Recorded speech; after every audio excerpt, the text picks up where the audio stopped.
میرے پیارے ساتھیوں، ایک چیونٹی جو انسان کی نظر میں رینگتا ہوا، ہمیشہ رینگتا ہوا نظر آ رہا ہے، ایک انسان اپنے پیر کو اگر تھوڑی ہی زور لگا کر اس کو اوپر رکھ دے تو آپس میں چیونٹی کی پوری جماعت ہلاک ہو جائے گی، چیونٹی کی پوری جماعت ہلاک ہو جائے گی۔ انسان یہ سوچتا ہے اللہ تعالیٰ ہم یہ سمجھ نہیں پاتے ہیں کہ آپ نے چیونٹی کو کیوں پیدا کیا، آپ نے مچھر کو کیوں پیدا کیا، کیا فائدہ ہے مچھر اور چیونٹی کو پیدا کرنے کی؟ کیا فائدہ ہے؟ چیونٹی سمجھ رہے ہیں نا، چیونٹیوں کو پیدا کر کے کیا فائدہ ہے؟ اللہ فرماتا ہر مخلوق کے اندر کچھ خصوصیات ہے۔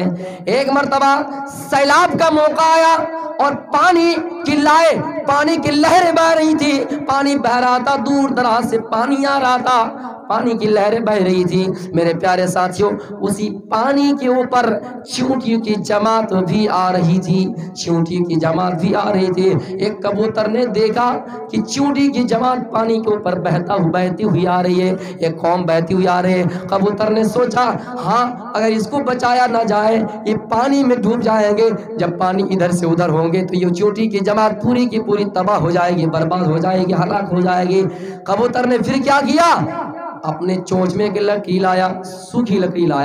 سوکھی لکڑی لے آیا اور اس کو سوکھی زمین سے لے کر اس کے جو ٹیم اور اس کی جماعت بہ کے آ رہی تھی وہاں تک رکھ دیا، تاکہ وہ چیونٹیاں آپس میں اس کے اوپر سوار ہو کر سوکھی زمین میں آ سکے۔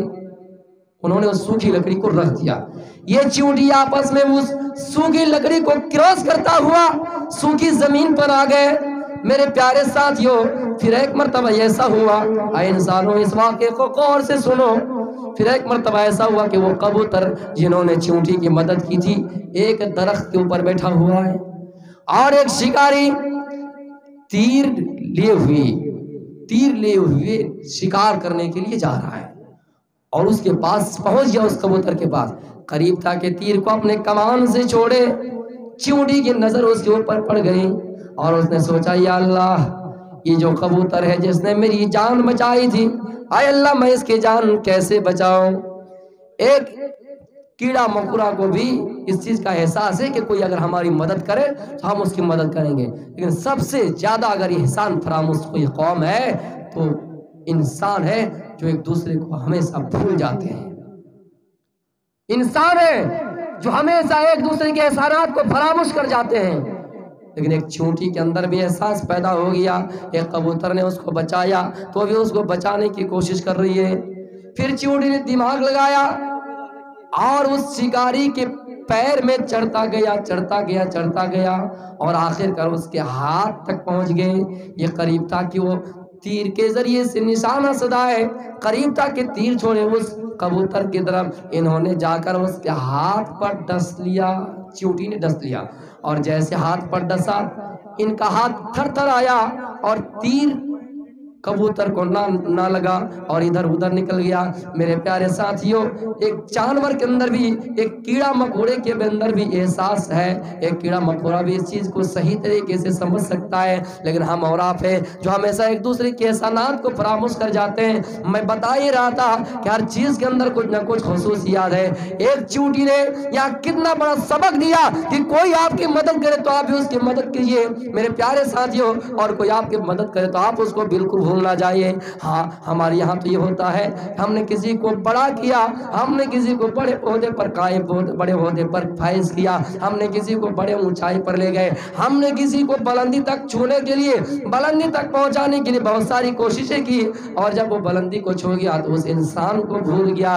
یہ ہے انسان کی حیثیت، یہ ہے مسلمانوں کی حیثیت کہ ایک دوسرے کے احسانات کو بھول جاتے ہیں۔ ایک چیونٹی نے یہ سبق یہ بھی دیا، ایک مرتبہ ایک چیونٹی اپنی تھوڑی سی خوراک لے کر دیوار پر چڑھتی ہے اور چڑھتی جا رہی ہے، تھوڑی دور چڑھی، پھر اس کے اوپر نیچے اتر آئے، گر گئی، پھر کوشش کرتی ہے، پھر تھوڑی دیر اوپر چڑھتی ہے، چڑھتی گئی، اسی طرح کرتے کرتے آخری وقت میں منزل مقصود تک پہنچ گئے۔